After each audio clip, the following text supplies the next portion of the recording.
friends, welcome to Madras Samayal. இன்னைக்கு நம்ம Madras Samayalல சூப்பரான ரொம்ப ஈஸியான அப்பம் எப்படி பண்றதுன்னு பார்க்கலாம். இது வெளிய வந்து கொஞ்சம் கிறிஸ்பியா, உள்ள அதேனா நல்ல சாஃப்ட்டா இருக்கும். இது பண்றதுக்கு ஃபர்ஸ்ட் வந்து நம்ம அரிசியை ஊற வைக்கணும். அதுக்கு நான் இன்னைக்கு வந்து 1 கப் பச்சரிசி எடுத்துர்க்கேன். இந்த அளவுல நமக்கு வந்து 12 மீடியம் சைஸ் அப்பம் கிடைக்கும் நமக்கு. இப்போ இத வந்து ஒரு பாத்திரத்துல மாத்திரலாம். 1 கப் பச்சரிசி. இது வந்து 200 கிராம்.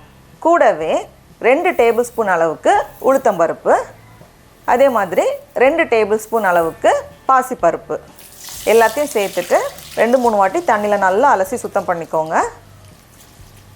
இந்த மாதிரி நல்லா சுத்தம் பண்ணதுக்கப்புறமா இதில் தண்ணி சேர்த்து ஒரு 1.5 மணி நேரத்துலேருந்து 2 மணி நேரம் போல் நம்ம ஊற வச்சிடலாம்.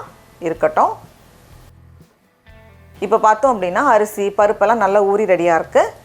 இப்போ இந்த தண்ணியை ஃபுல்லாக வடிகட்டிட்டு நம்ம வந்து ஒரு மிக்ஸி ஜாரில் மாற்றிக்கலாம். ஏன்னா ஃபஸ்ட்டே வந்து ரொம்ப தண்ணியோடு நம்ம அரைக்கக்கூடாது.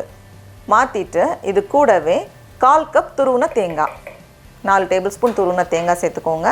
கூடவே 1 சிட்டிகை உப்பு, கடைசியாக 1/2 டீஸ்பூன் போல் ஏலக்காய் தூள் எல்லாத்தையும் சேர்த்துட்டு ஃபஸ்ட்டு லைட்டாக இந்த மாதிரி அரைச்சி எடுத்துகிட்டு வந்திருக்கேன். இப்போ இதோட நம்ம வந்து வெல்லம் சேர்த்து அரைக்கணும். அதுக்கு நான் இன்றைக்கி வந்து 1 கப் வெல்லம் எடுத்திருக்கேன். 1 கப் அரிசிக்கு 1 கப் வெல்லம் வந்து கரெக்டாக இருக்கும். இதுவும் வந்து கிட்டத்தட்ட 200 கிராம் இருக்கும். ஃபஸ்ட்டு வந்து தண்ணி சேர்க்காதீங்க, ஏன்னா நம்ம அரைக்கும் போதே வெள்ளத்துலேருந்து தண்ணி விடும்.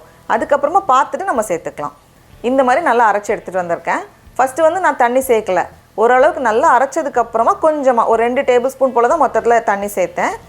ஏன்னா தண்ணி ரொம்ப அதிகமாகிடுச்சுன்னா அப்பம் வந்து ஒழுங்காக வராது. அது வந்து நிறைய எண்ணெய் குடிக்கும், அதுக்கப்புறமா ரொம்ப கிறிஸ்பி ஆகிரும். ஒருவேளை நம்ம அரைக்கும் போது எக்ஸ்ட்ரா கொஞ்சம் தண்ணி அதிகமாகிடுச்சுன்னா நம்ம வந்து அரிசி மாவு இல்லை கோதுமை மாவு கூட சேர்த்து சரி பண்ணிக்கலாம். இப்போ இதோட வந்து கொஞ்சமாக சோடா உப்பு சேர்த்துக்கோங்க.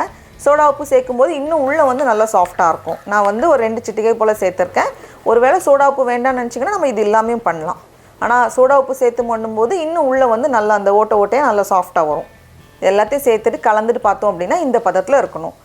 கொஞ்சம் அந்த தோசை மாவு பதத்தில் இருக்கணும். கரெக்டாக இருக்குது. மாவு கலந்து ரெடியாக வச்சுருக்கோம். இப்போ வந்து நம்ம எண்ணெயில் போட்டு பொரிச்சு எடுக்கணும். எண்ணெய் வந்து மிதமான சூடில் வச்சுக்கோங்க. அதிகமான சூடில் இருந்துச்சுன்னா வெளியே வந்து டக்குன்னு ரெடியான மாதிரி இருக்கும், உள்ளே வந்து கொஞ்சம் மாவாக இருக்கும். அதனால் வந்து மீடியம் ஹீட்டில் வச்சு நம்ம பொரிச்சு எடுக்கும்போது கரெக்டாக வந்து வரும். இப்போ எண்ணெய் வந்து மீடியம் ஹீட்டில் சூடு பண்ணி வச்சுருக்கேன். இப்போ இதுலேருந்து ஒரு கரண்டி எடுத்துகிட்டு நம்ம உள்ளே சேர்க்கும்போது பாருங்கள் அந்த பபிள்ஸ் வருது. இந்த ஸ்டேஜ் இருக்கணும். ரொம்ப குறைவான சூட்லேயும் இருக்கக்கூடாது, அப்படின்னாலும் கரெக்டாக வராது. அதனால் இந்த சூடு வந்து கரெக்டாக இருக்கும். அது அப்படியே வந்து ஒரு 4-5 செகண்ட்ஸ்லேயே வந்து மேலே எலும்பி வந்துடும். அது இந்த மாதிரி எலும்பி வந்ததுக்கப்புறமா நம்ம வந்து இதை வந்து ஸ்பூன் வச்சு திருப்பி போடலாம். திருப்பி போட்டுட்டு 2 பக்கமும் நல்ல ஒரு கோல்டன் ப்ரௌன் கலரில் பொரிஞ்சு வரணும். அதிகமான சூடில் வச்சிடாதீங்க, வச்சோம் அப்படின்னா வெளியே வந்து டக்குன்னு ரெடியாகும், உள்ளே வந்து மாவாக இருக்கிற மாதிரி இருக்கும். அதனால் கொஞ்சம் அப்படியே நிதானமாக பொரிஞ்சு வரும்போது கரெக்டாக இருக்கும். பாருங்கள் அது எவ்வளோ அழகாக சூப்பர் சாஃப்டாக வந்திருக்கு. இது வந்து வெளியே கொஞ்சம் கிறிஸ்பியாக இருக்கும், உள்ளே நல்லா சாஃப்டாக இருக்கும். அதே மாதிரி மீதி இருக்கிற எல்லாத்தையும் நம்ம பொரிச்சு எடுத்துடலாம். இது வந்து கொஞ்சம் சின்ன பேனுங்கிறதுனால நான் வந்து ஒன்று பொரிக்கிறேன். அப்படி இல்லைனா இது வந்து எலும்பி மேலே வந்ததுக்கப்புறமா நம்ம இன்னொன்று சேர்த்துக்கலாம். அப்படி 2 கூட நம்ம போட்டு எடுக்கலாம்.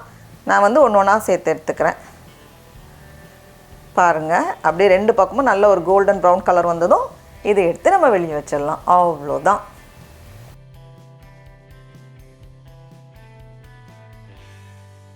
சடா, அவ்வளோதான். நம்மளோட அப்பம்லாம் சூப்பராக ரெடியாக இருக்குது.